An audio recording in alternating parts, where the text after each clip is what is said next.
സഭാപ്രസംഗകൻ അധ്യായം 3. ഓരോന്നിനുമുണ്ട് സമയം. എല്ലാറ്റിനും ഒരു സമയമുണ്ട്. ആകാശത്തിന് കീഴുള്ള സമസ്ത കാര്യത്തിനും ഒരവസരമുണ്ട്.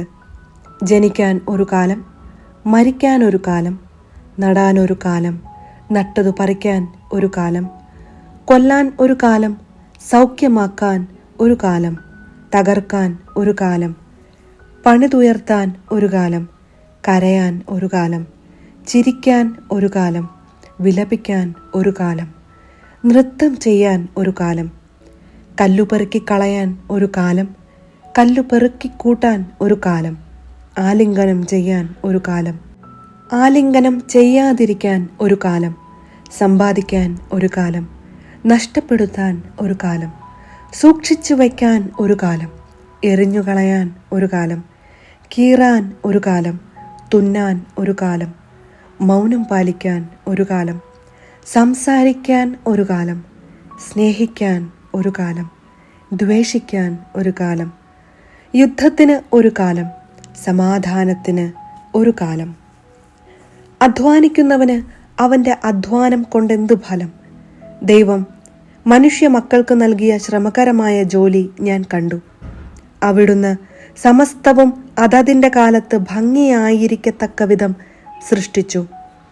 മനുഷ്യ മനസ്സിൽ കാലത്തിൻ്റെ സമഗ്രതയെക്കുറിച്ചുള്ള ബോധം അവിടുന്ന് നിക്ഷേപിച്ചിരിക്കുന്നു.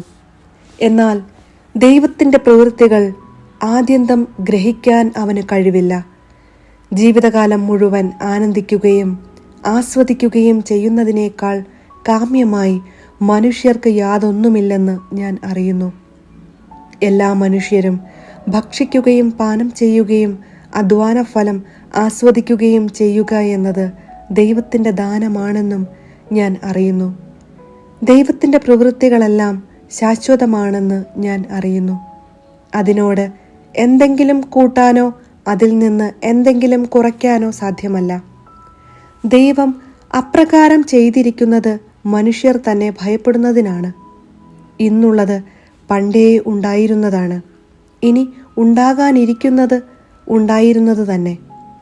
കടന്നുപോയ ഓരോന്നിനെയും ദൈവം യഥാകാലം തിരിച്ചു കൊണ്ടുവരും. എവിടെയും അനീതി. സൂര്യനു കീഴെ ന്യായപീഠത്തിൽ പോലും നീതി പുലരേണ്ടിടത്ത് തിന്മ കുടികൊള്ളുന്നതായി ഞാൻ കണ്ടു. ഓരോ സംഗതിക്കും ഓരോ പ്രവൃത്തിക്കും ദൈവം സമയം നിശ്ചയിച്ചിരിക്കുന്നതുകൊണ്ട് അവിടുന്ന് നീതിമാനെയും ദുഷ്ടനെയും വിധിക്കുമെന്ന് ഞാൻ വിചാരിച്ചു. മനുഷ്യമക്കൾ വെറും മൃഗങ്ങളാണെന്ന് അവരെ കാണിക്കാൻ വേണ്ടി ദൈവം അവരെ പരീക്ഷിക്കുകയാണെന്ന് ഞാൻ കരുതി. എന്തെന്നാൽ മനുഷ്യമക്കളുടെയും മൃഗങ്ങളുടെയും ഗതി ഒന്നു തന്നെ. ഒന്ന് ചാകുന്നത് പോലെ മറ്റേതും ചാകുന്നു. എല്ലാറ്റിനും ഒരേ ശ്വാസമാണ് ഉള്ളത്. മനുഷ്യന് മൃഗത്തെക്കാൾ യാതൊരു മേന്മയുമില്ല. എല്ലാം മിഥ്യയാണ്. എല്ലാം ഒരിടത്തേക്ക് പോകുന്നു. എല്ലാം പൊടിയിൽ നിന്നുണ്ടായി, എല്ലാം പൊടിയിലേക്ക് മടങ്ങുന്നു. മനുഷ്യന്റെ പ്രാണൻ മേൽപോട്ടും മൃഗത്തിൻ്റേത് താഴെ മണ്ണിലേക്കും പോകുന്നുവോ ആർക്കറിയാം.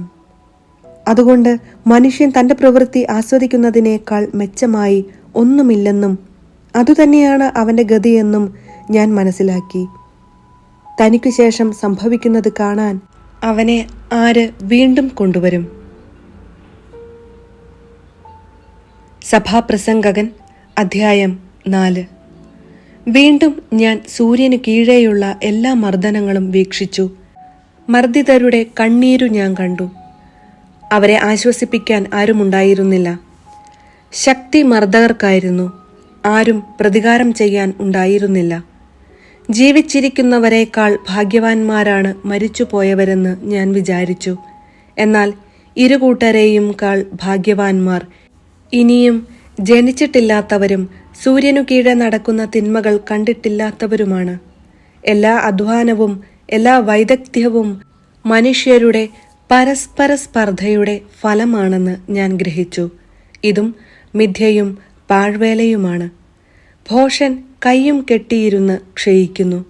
ഒരു പിടി സ്വസ്ഥതയാണ് ഇരു കൈകളും നിറയെയുള്ള അധ്വാനത്തെക്കാളും പാഴ്വേലയേക്കാളും ഉത്തമം. സൂര്യനു കീഴെ വീണ്ടും ഞാൻ മിഥ്യ കണ്ടു. പുത്രനോ സഹോദരനോ ആരുമില്ലാത്തവനും അധ്വാനത്തിന് അറുതിയില്ല. ധനം എത്രയായാലും അവന് മതിവരുന്നില്ല. ആർക്കുവേണ്ടിയാണ് അധ്വാനിക്കുകയും സന്തോഷങ്ങൾ ഉപേക്ഷിക്കുകയും ചെയ്യുന്നതെന്ന് അവൻ ചിന്തിക്കുന്നില്ല. ഇതും മിഥ്യയും പരിതാപകരവുമാണ്. 2 പേർ ഒരാളേക്കാൾ മെച്ചമാണ്. കാരണം അവർക്ക് ഒരുമിച്ച് കൂടുതൽ ഫലപ്രദമായി അധ്വാനിക്കാൻ കഴിയും. അവരിൽ ഒരുവൻ വീണാൽ അപരനു താങ്ങാൻ കഴിയും. ഒറ്റയ്ക്കായിരിക്കുന്നവൻ വീണാൽ താങ്ങാൻ ആരുമില്ല. അവന്റെ കാര്യം കഷ്ടമാണ്. 2 പേർ ഒരുമിച്ചു കിടന്നാൽ അവർക്ക് ചൂട് കിട്ടും. തനിച്ചായാൽ എങ്ങനെ ചൂട് കിട്ടും? ഒറ്റയ്ക്കായിരിക്കുന്നവനെ കീഴ്പ്പെടുത്താൻ സാധിച്ചേക്കാം. 2 പേരാണെങ്കിൽ ചെറുക്കാൻ കഴിയും. മുപ്പിരിച്ചരട് വേഗം പൊട്ടുകയില്ല. നിർധനനെങ്കിലും ബുദ്ധിമാനായ യുവാവാണ് ഉപദേശം നിരസിക്കുന്ന വിഡ്ഢിയും വൃദ്ധനുമായ രാജാവിനേക്കാൾ ഭേദം. ഒരുവന് കാരാഗൃഹത്തിൽ നിന്ന് സിംഹാസനത്തിലെത്താൻ കഴിഞ്ഞേക്കാം.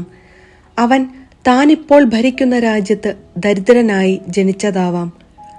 അവന്റെ സ്ഥാനത്തു വരേണ്ടിയിരുന്ന ആ യുവാവിനെയും സൂര്യന് കീഴിലുള്ള എല്ലാ ജീവികളെയും ഞാൻ കണ്ടു. അവന്റെ പ്രജകൾക്ക് എണ്ണമില്ല. അവൻ എല്ലാവർക്കും അധിപനായിരുന്നു. എങ്കിലും പിന്നീട് വരുന്നവർക്ക് അവനിൽ പ്രീതി തോന്നുകയില്ല. ഇതും മിഥ്യയും പാഴ്വേലയുമാണ്. സഭാപ്രസംഗകൻ അധ്യായം 5. ദൈവഭക്തി. ദേവാലയത്തിലേക്ക് പോകുമ്പോൾ സൂക്ഷ്മതയുള്ളവനായിരിക്കുക. ശ്രദ്ധിച്ചു കേൾക്കാൻ അടുത്തു ചെല്ലുന്നതാണ് വിഡ്ഢിയുടെ ബലിയർപ്പണത്തേക്കാൾ ഉത്തമം. തങ്ങൾ തിന്മയാണ് പ്രവർത്തിക്കുന്നതെന്ന് ഭോഷന്മാർ അറിയുന്നില്ല. വിവേകശൂന്യമായി സംസാരിക്കരുത്. ദൈവസന്നിധിയിൽ പ്രതിജ്ഞയെടുക്കാൻ തിടുക്കം കൂട്ടരുത്. ദൈവം സ്വർഗത്തിലാണ്, നീ ഭൂമിയിലും. അതുകൊണ്ട് നിന്റെ വാക്കുകൾ ചുരുങ്ങിയിരിക്കട്ടെ. ആകുലതയേറുമ്പോൾ ദുസ്വപ്നങ്ങൾ കൂടും. വാക്കുകളേറുമ്പോൾ അത് മൂഢജൽപ്പനമാകും. ദൈവത്തിനു നേർച്ച നേർന്നാൽ നിറവേറ്റാൻ താമസിക്കരുത്. മൂഢരിൽ അവിടുത്തേക്ക് പ്രീതിയില്ല. നേരുന്നത് നിറവേറ്റുക. നേർന്നിട്ട് നിറവേറ്റാത്തതിനേക്കാൾ ഭേദം നേരാതിരിക്കുന്നതാണ്. നിന്റെ അധരങ്ങൾ നിന്നെ പാപത്തിലേക്ക് നയിക്കാതിരിക്കട്ടെ. തെറ്റുപറ്റിയതാണെന്ന് ദൂതനോട് പറയാൻ ഇടവരുത്തരുത്. വാക്കുകളാൽ ദൈവത്തെ പ്രകോപിപ്പിക്കുകയും അങ്ങനെ നിന്റെ അധ്വാന ഫലം നശിക്കാൻ ഇടയാക്കുകയും ചെയ്യുന്നതെന്തിന്? സ്വപ്നങ്ങളേറുമ്പോൾ പൊള്ളവാക്കുകളും വർദ്ധിക്കുന്നു. അതുകൊണ്ട് ദൈവത്തെ ഭയപ്പെടുക. ദാരിദ്ര്യവും സമ്പത്തും. ഒരു ദേശത്ത് ദരിദ്രൻ മർദ്ദിക്കപ്പെടുകയും നീതിയും ന്യായവും നിഷ്കരുണം നിഷേധിക്കപ്പെടുകയും ചെയ്യുമ്പോൾ നീ വിസ്മയിക്കരുത്. മേലാധികാരിയെ അവന് മുകളിലുള്ളവനും അവനും മുകളിലുള്ളവനും നിരീക്ഷിക്കുന്നുണ്ട്. ഭൂമിയുടെ വിളവ് എല്ലാവർക്കുമുള്ളതാണ്. രാജാവിനും വിളവിൽ ആശ്രയിക്കാതെ വയ്യ. ദ്രവ്യാഗ്രഹിക്ക് ദ്രവ്യം കൊണ്ട് തൃപ്തി വരുകയില്ല. ധനം മോഹിക്കുന്നവൻ ധനം കൊണ്ട് തൃപ്തി അടയുകയില്ല. ഇതും മിഥ്യ തന്നെ. വിഭവങ്ങളേറുമ്പോൾ അത് തിന്നൊടുക്കുന്നവരുടെ എണ്ണം പെരുകുന്നു. നോക്കി നിൽക്കാനല്ലാതെ ഉടമസ്ഥന് അതുകൊണ്ട് എന്തു പ്രയോജനം? ഭക്ഷിക്കുന്നത് അല്പമോ അധികമോ ആകട്ടെ, അധ്വാനിക്കുന്നവന് സുഖനിദ്ര ലഭിക്കുന്നു. എന്നാൽ അമിത സമ്പാദ്യം ധനികന്റെ ഉറക്കം കെടുത്തുന്നു. സൂര്യന് കീഴെ ഞാൻ വലിയൊരു തിന്മ കണ്ടു. ധനികൻ തന്റെ തന്നെ നാശത്തിനു മുതൽ സൂക്ഷിക്കുന്നു. ഒരു സാഹസയത്നത്തിൽ അത് നഷ്ടപ്പെടുന്നു.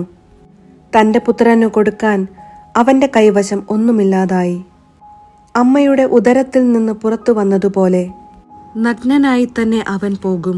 അവന്റെ പ്രയത്ന ഫലത്തിലൊന്നും അവൻ കൊണ്ടുപോകയില്ല. അതും വലിയ തിന്മയാണ്. അവൻ വന്നതുപോലെ തന്നെ പോകും. വ്യർത്ഥ പ്രയത്നം കൊണ്ടും അന്ധകാരത്തിലും വിലാപത്തിലും ആകുലതയിലും രോഗത്തിലും അസംതൃപ്തിയിലും തള്ളി നീക്കിയ ജീവിതം കൊണ്ടും അവനെന്തു പ്രയോജനം? ദൈവദത്തമായ ഈ ഹ്രസ്വജീവിതം മനുഷ്യൻ തിന്നുകുടിച്ചും അധ്വാനഫലം ആസ്വദിച്ചും കഴിക്കുന്നതാണ് ഉത്തമവും യോഗ്യവുമായി ഞാൻ കണ്ടിട്ടുള്ളത്. ഇതാണ് അവന്റെ ഗതി. സമ്പത്തും സമൃദ്ധിയും അത് അനുഭവിക്കാനുള്ള കഴിവും നൽകി ദൈവം അനുഗ്രഹിച്ചിട്ടുള്ള ഓരോ വ്യക്തിയും തൻ്റെ ഈ അവസ്ഥയെ മാനിക്കുകയും അധ്വാന ഫലം ആസ്വദിക്കുകയും ചെയ്യേണ്ടതാണ്. ഇതു ദൈവത്തിൻ്റെ ദാനമാണ്. ജീവിതത്തിൻ്റെ ദിനങ്ങൾ കൊഴിഞ്ഞു പോകുന്നതിനെക്കുറിച്ച് അവൻ പര്യാകുലനല്ല. കാരണം ദൈവം അവൻ്റെ ദിനങ്ങൾ സന്തോഷഭരിതമാക്കിയിരിക്കുന്നു.